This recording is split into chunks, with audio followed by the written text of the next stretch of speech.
You declutter, and 2 weeks later, it's back. Why does it feel like the clutter is winning?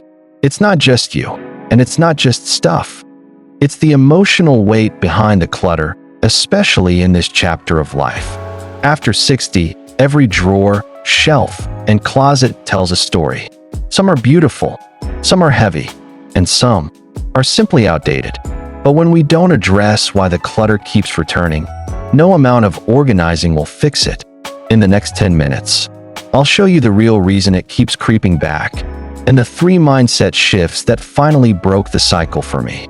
No harsh purging, no perfection, just a gentler, lasting way to create peace in your home and in your mind. If you've ever cleared a space only to find it messy again just days later, you're not alone. And more importantly, it's not your fault. It's not laziness. It's not lack of discipline. It's something deeper. After 60, life brings transitions, downsizing, retirement, loss, shifting routines, and our homes often carry the emotional weight of those changes. Clutter isn't just physical. It's mental. It's tied to memories, identity, and sometimes even guilt. That's why it keeps coming back, no matter how many times we organize. But here's the truth. The clutter doesn't mean you're failing. It means your environment is asking for a new approach, one that honors your life, your energy, and what truly matters now. Today, we're going beyond surface level, organizing because tidying up isn't enough when the clutter keeps coming back. I'll walk you through the deeper reasons this cycle continues. Even after a good clean, we'll explore how aging, shifting priorities, and life transitions like retirement, downsizing, or even grief quietly shape how we hold on to things. And most importantly, I'll share 3 simple, powerful mindset shifts that help me finally break free from the constant mess. These aren't about being perfect or minimal. They're about creating a home that supports your current life, energy, and peace of mind. Because after 60, your space should feel like a sanctuary, not a storage unit. Let's make it feel that way again. Segment A. Understand the root cause. Clutter is rarely just about stuff. It's not about how many baskets you own or how well you fold the towels. It's not solved by buying another storage bin or downloading another checklist. Clutter, especially for those of us navigating life after 60, is about something much deeper. It's about decisions. It's about fatigue, mental, emotional, even physical. It's about memories, loss, and sometimes guilt. That's why we can declutter a drawer, feel a small rush of relief, and 2 weeks later, the same mess creeps back in. It's not a failure. It's a signal that we're still carrying something we haven't named yet. And here's the truth. The root of recurring clutter often hides in a single, sneaky question, one that lives under the surface. Every time we pick something up and whisper to ourselves, "Should I keep this? Just in case. Just in case." Those 3 little words hold more weight than we realize. We keep the extra mug just in case someone visits. We hold on to old papers just in case we need that one phone number. We save worn-out towels just in case we adopt a dog or paint the bathroom or something. But more often than not, just in case is fear in disguise. Fear of needing, fear of forgetting, fear of being unprepared, or worse, dependent. And that fear grows even louder as we age. Because let's be honest, aging is full of unknowns. There are more what-ifs than ever before. What if I need that later? What if I regret letting it go? What if I never get it back? But here's what I learned, and what took me the longest to admit. Clutter was never about the object. It was about the emotion I attached to it. I wasn't just keeping old cookbooks.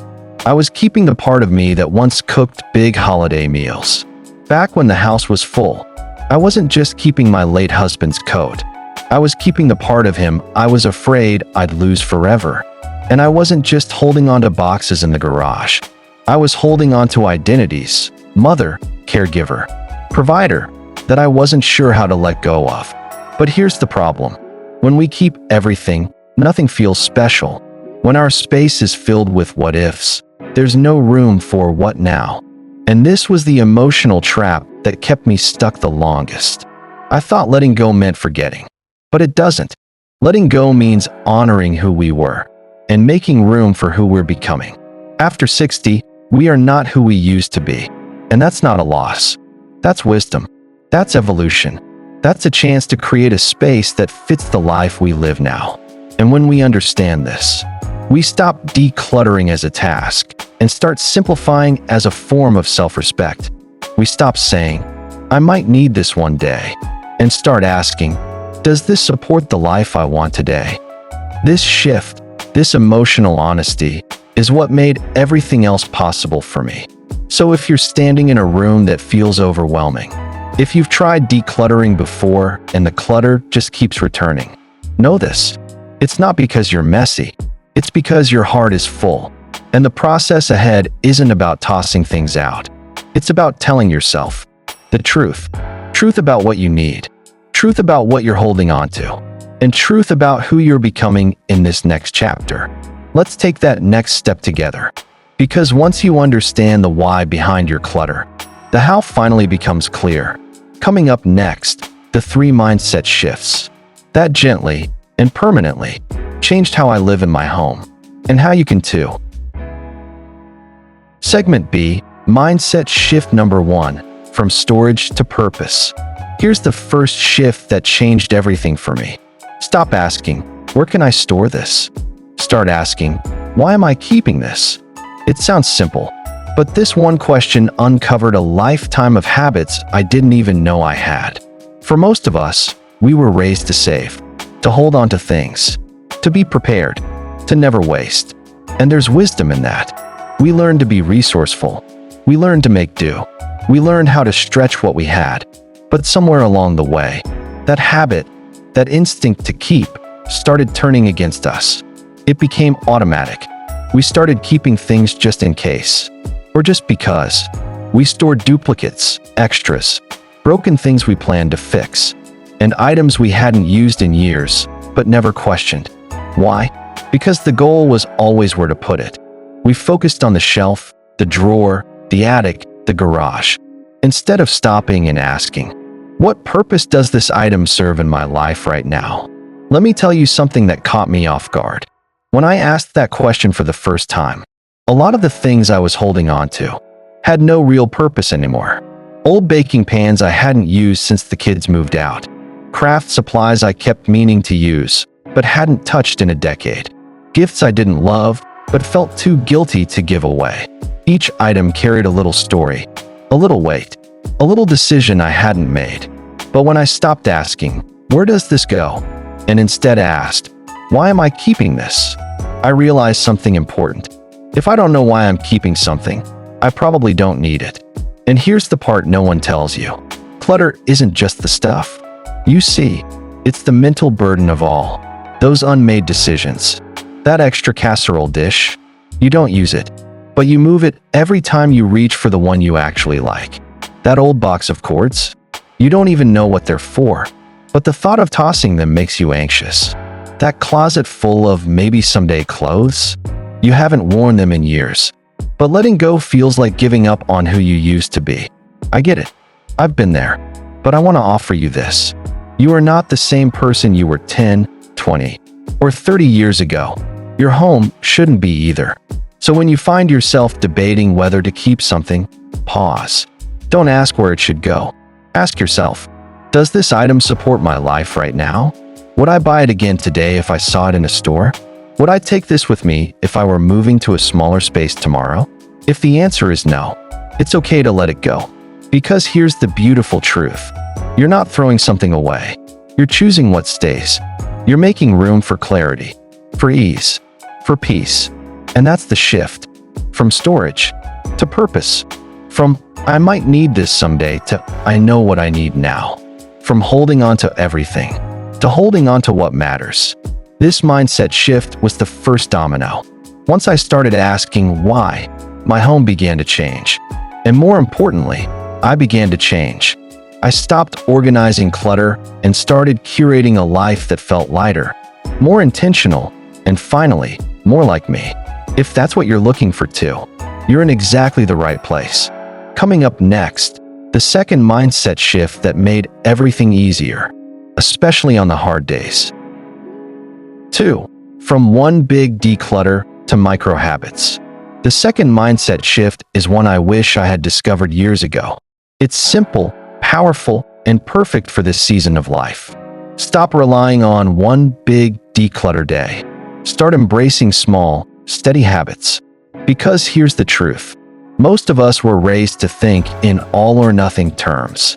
We say, next Saturday I'll finally tackle the whole garage. Or, I just need one full day to go through all the closets. But that day rarely comes. And when it does, it's exhausting. Big decluttering projects sound productive, but they can be overwhelming, physically, mentally, and emotionally. Especially after 60, when our energy isn't limitless, and our priorities have shifted. We don't need to force ourselves through marathon cleanup sessions anymore. We need to work with our energy, not against it. That's where the shift to micro habits comes in. Try this. A 5-minute reset every evening. Not 50 minutes. Not 5 hours. Just 5 focused, intentional minutes to reset one small area before the day ends. Clear off the kitchen counter. Put away the mail. Tidy the table beside your favorite chair. Refold the towels in the bathroom. Whatever feels manageable, but helpful. This tiny ritual does 2 powerful things. 1. It builds momentum. The more often you take small actions, the less buildup you face later. Instead of clutter piling up for weeks, you're gently clearing it as you go. 2. It builds confidence. Because when you end your day with a small win, you're not just tidying your space. You're telling yourself, I can do this. I'm in control. I'm not behind. I'm on my way. And those messages matter, especially when life feels unpredictable, especially when physical energy is lower or motivation is hard to find. Small steps give us back a sense of rhythm. They help us feel grounded, and they prove that progress doesn't require perfection or pain. Now, here's something I want you to really take in. Consistency is more powerful than intensity. 1 drawer a day over 2 weeks is better than burning yourself out in a weekend and dreading the next round. 1 5-minute reset is better than putting it off until the mess feels unbearable again. And here's a beautiful bonus. When you take care of your space in small, consistent ways, your space starts to take care of you. It becomes calmer, more welcoming, less chaotic. That background noise of mess, it fades. That mental burden of, I should really get to that, it disappears. This shift from big projects to tiny habits is not just practical, it's kind, it's sustainable, and it respects your time, your energy, and your season of life. So here's your invitation. Tonight, before you go to bed, pick one small space, just one. Give it 5 minutes of your attention. Then go to sleep knowing you did something good for your future self. Because lasting change doesn't come from doing everything at once. It comes from doing something every day. Coming up next, the final mindset shift, the one that helped me release guilt, and finally let go of sentimental items without regret. 3. From sentimental guilt to selective memory keeping. This next shift might be the most powerful of all because it has nothing to do with cleaning and everything to do with healing. It's the shift from sentimental guilt to selective memory keeping. Let's be honest, letting go of clutter is hard, but letting go of sentimental items, that's a whole different kind of pain. We don't just see a sweater, we see the person who wore it. We don't just see a box of birthday cards, we hear the voices that signed them. We don't just see the old dishes, we see the table, the laughter, the holidays, the memories. These things feel sacred, so we keep them, even if they're packed away, untouched for years, taking up space we no longer have. And then, something strange happens. That memory that once brought warmth starts to feel heavy, not because the memory is bad, but because the weight of keeping everything becomes too much. But here's what I finally learned after years of holding on. You don't have to keep everything to remember something. You don't need the entire china set to remember Sunday dinners. You don't need every letter your child wrote to remember their love. You don't need the coat, the shoes, the books, and the boxes to remember someone you lost. A photo, a voice recording, one special item placed with intention. Those things can honor the past just as well, and without taking over your present. The truth is, many of us, especially later in life, are carrying emotional weight. We were never taught how to release. We keep things out of love, out of guilt, out of fear that letting go might mean we're forgetting, disrespecting, or moving on too soon. But here's what I want to offer you. Letting go doesn't mean forgetting. Letting go means choosing. Choosing what matters most. Choosing what stays and what gets to be remembered in a different way. I remember standing in my closet one day, looking at my late husband's favorite sweater. I hadn't touched it in years, but every time I tried to part with it, I froze. I told myself, if I let this go, it's like letting go of him. And then I realized something. The most powerful shift of all didn't involve cleaning. It involved a story I'd been telling myself. A story that said memories live in things. A story that said letting go meant losing him all over again. But that wasn't true. The memories didn't live in that sweater. They lived in my heart, in my laughter, in the photo on my nightstand, in the way I still make his favorite coffee on Sundays. And when I finally let go of the sweater, you know what happened. Nothing broke. Nothing disappeared. The love stayed. The memory stayed. But the weight lifted. So now, instead of keeping dozens of items I never use, I choose one or two that carry the most meaning, and I give them a place of honor. One photo in a frame, one letter tucked in a journal, one keepsake on the shelf. That's selective memory keeping, not erasing the past, but curating it with love, so it doesn't take over your present. Because the goal isn't to forget. The goal is to live lighter, to let your home breathe again, to make space not just for the past, but for today and whatever comes next. So if you're facing a drawer, a closet, or a box that feels too full of memories to touch, I invite you to ask this. What do I want to remember? Really remember? And how can I do it in a way that feels peaceful, not painful? Let that guide you. Let it free you. Because your memories matter, but so does your peace of mind. After my husband passed, I kept it all, every shirt, every card, every little note he ever gave me. I was afraid that if I let anything go, I'd be letting him go. I thought holding on to the objects would keep the memories alive. But over time, I began to understand something deeper. Memories don't live in boxes or drawers. They live in me, in the way I still laugh at his jokes, the way I make his favorite meal, the way I carry him forward in my heart. Letting go of the items didn't mean forgetting. It meant freeing myself from the weight of grief and making room for peace, gratitude, and the life I still get to live. Now, my home feels lighter. There's space to move, space to think, space to breathe. But more than that, there's a calm I didn't realize I was missing. I don't walk past piles of stuff and feel overwhelmed anymore. I don't dread opening a drawer or feel weighed down by the what-ifs and somedays. What's changed isn't just my space, it's me. I trust myself now. I trust that I can maintain this peace, that I know what matters, and that I don't need to hold on to everything to live a meaningful life. I've created a home that reflects who I am now, not just who I used to be. And that shift has made all the difference. What's the one area in your home that keeps getting messy again? No matter how often you tidy it, tell me in the comments. I read every one, and I'd truly love to help you find a simpler, more peaceful way to manage it.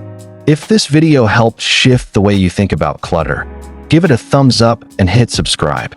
There's more where this came from. Gentle, practical advice made especially for this chapter of life. Let's simplify together.